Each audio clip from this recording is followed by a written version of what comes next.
Hey guys, Peter here to do an album review. Today I'm here to tell you all about the latest album from the 69 Eyes West End, out September 13th on Nuclear Blast. This album has 11 tracks, 49 minutes in length, and this is the band's 12th full-length studio album. At the same time, the band is celebrating 30 years anniversary. It's a huge milestone for these guys, and they're releasing this album part of that celebration. Alright, this is, in my opinion, a pure rock and roll album with obviously a very dark atmosphere to it that it's present both in the lyrics and in the music of the record. This album overall, in order to be dissected, can be divided in 4 different components: structure, music, lyrics, and vocals. To me, these are the main 4 driving forces behind this record. I want to start off with the structure. I really feel structure-wise, this is a very simple, no twists, no turns, straightforward album. Really, there's not many left hooks coming out at you. There's not many twists and turns. There's not many ups and downs as far as the overall structure of the record is concerned. The more of the twists and turns are more internally within the structure of the songs, not as much with the overall structure of the record. I really feel like this album is very compact, very concise from the first to the last track. It just really allows you to stick with it and stay with it all the way through. You never really feel like there is a peaks or valleys with this record. It just feels very linear, very straightforward in its sound and in its approach. Then you have to look more specifically at the songs, at each individual song, to find little nuances, little changes, little differences within the specific tracks. But overall, when you sit down to listen to this record, it just feels like a very straight up-tempo, forward, dark rock and roll album. Musically, that's perhaps where the album gets a little bit interesting, not as much from a structure perspective, but then when we start looking musically at this record, that's when things start to veer off a little bit. The album is filled, like I said before, with up-tempo rock tracks, but I feel like there is a different style and approach in how they deliver each song. Not from a structural perspective, but more from a sound approach, from a musical approach, and how they constructed the individual tracks.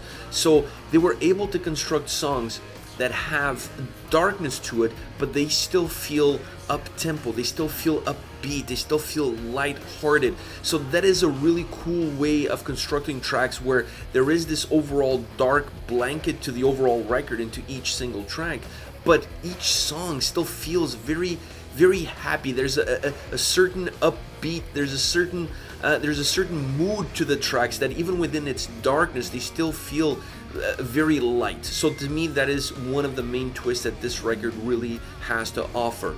Lyrically, there's a little bit of a twist there as well. This album lyrically is very diverse as far as topics are concerned. And the same way they were able to do it with the music, where they created songs that had a dark mood, a dark atmosphere to it, but still felt very upbeat, they were able to do the same thing with the lyrics on this record. The topics of discussion from a lyrical perspective, they're very diverse. They really touch on a lot of different subjects, but they were able to deliver those topics, deliver those specific lyrics with a dark atmosphere to it, but still feel jovial, still feel like it's fun, still feel lighthearted. So they were able to bring dark topics into the forefront. They were able to discuss dark subject matter, but in a way that's very jovial, very light, very upbeat. So they did that musically, and then they did that lyrically on this record. To me, those 2 components are perhaps where you feel like there's the most dynamic, there's the most fluidity in it when you look at the overall feel of this record. Vocally, maybe I should say 3 things, because vocally there's a lot to be discussed there. There's a lot of volatility there as well.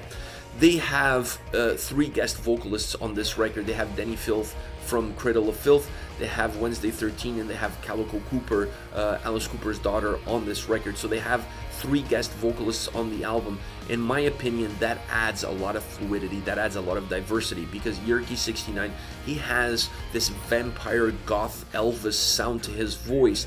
So when you add these 3 guest vocalists that have a very different range, that have a very different sound, very different approach, that have a different feel altogether, it just allows the record to feel a lot more dynamic, a lot more broadened. It just really pushes the boundaries that the record has vocally, and it doesn't allow the album to feel repetitive. It just gives life, it just comes in jolts, it just breathes life into the record. So I really like the fact that they had these guest vocalists on the record.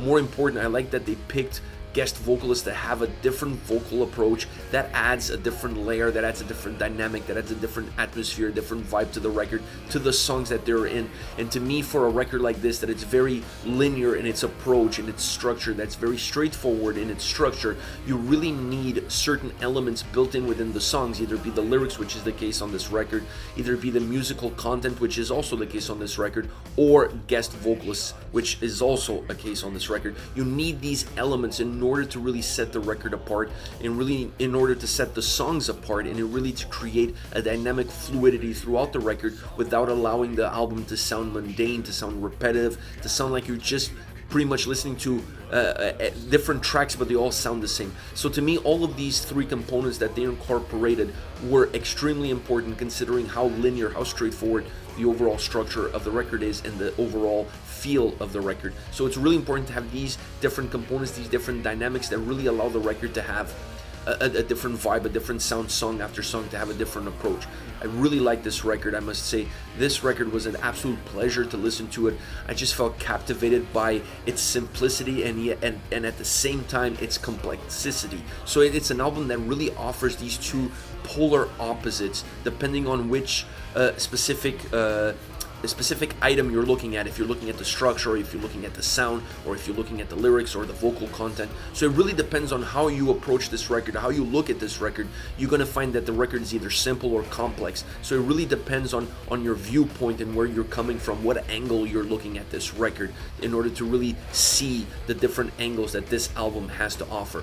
As far as songs are concerned, I picked 3 songs that I really feel offer something different. I want to start with Two Horns Up. It's the opener track for this album. It features Danny Filth on vocals. I love the tempo that this song has, but more important, I love the structure of this song. They went with alternating vocalists as far as the verses are concerned, and then combining both vocalists in the chorus. I love this. I absolutely love how this track feels, how it sounds, and I love the approach. So they have first Yerky 69 on the first verse, they have Danny Filth on the second verse, and both of them come together in the chorus, making the chorus feel very heavy, but at the same time still very melodic. But it gives this darkness to the chorus, it gives this roughness, this dirty feel to the chorus that's really important in a song like this, and it just adds a different dynamic. It makes the chorus feel a lot more robust, a lot thicker. I really love this track, and like I said, I love Danny Filth on vocals in this track, but most important to me is the structure of the track and how they used Danny within that structure. To me, that was key in order to making this opening track a very memorable opening track. Next is Burn Witch Burn. I absolutely love this song, perhaps my favorite song on the record. It's really hard for me to say which one is my favorite because I honestly enjoyed every single song on the album, but if I had to pick one, I would say Burn Witch Burn would be it. I like the lyrical content of the song. I like how they talk about today's social media world where everybody's engulfed in their social media life, where likes and views are so important.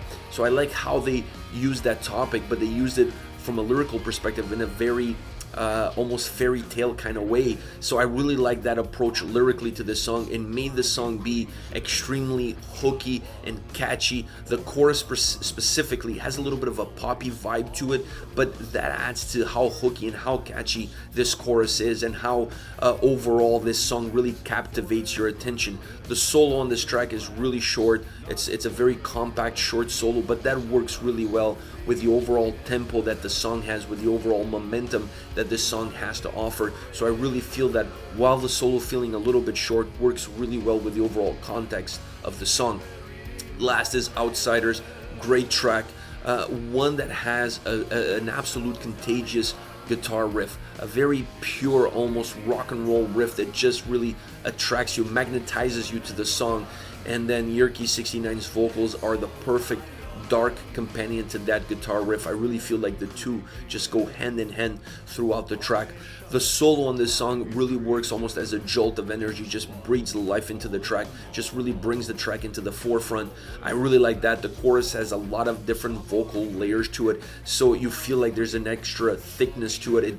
There's volume to the chorus. This is a song that's not heavy at all, but it has a great guitar riff, and by adding vocal layers into the chorus, it makes the song a little bit more robust. It gives it some thickness around that specific point of the song.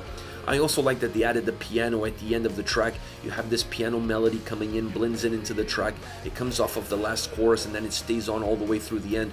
I really like that. It added a little bit of darkness to it, specifically when they're repeating the word outsiders. It just adds a little bit of a really goth, dark vibe to the track, and I really like that about the song, and I like how they ended the song, including that piano melody as part of the track. Alright guys, this is it. Let me know your thoughts on the band, on the album West End, once again out September 13th on Nuclear Blast. I really want to hear from you guys, specifically those that have been a fan of the band for a long time. Let me know your thoughts in the comment section. I personally really enjoyed this album. I really love this record. I love what it had to offer musically, lyrically, and how simple the structure is really then pulled apart by how complex the rest of the record is as far as lyricals, vocals, and music is concerned. So I really enjoyed this record from that perspective, having a simple look yet being so complex on the other hand. But I want to hear from you guys. Use the comment section below. Let me know your thoughts on the band, on the record. I'll be reading those and getting back to you. Take care, guys.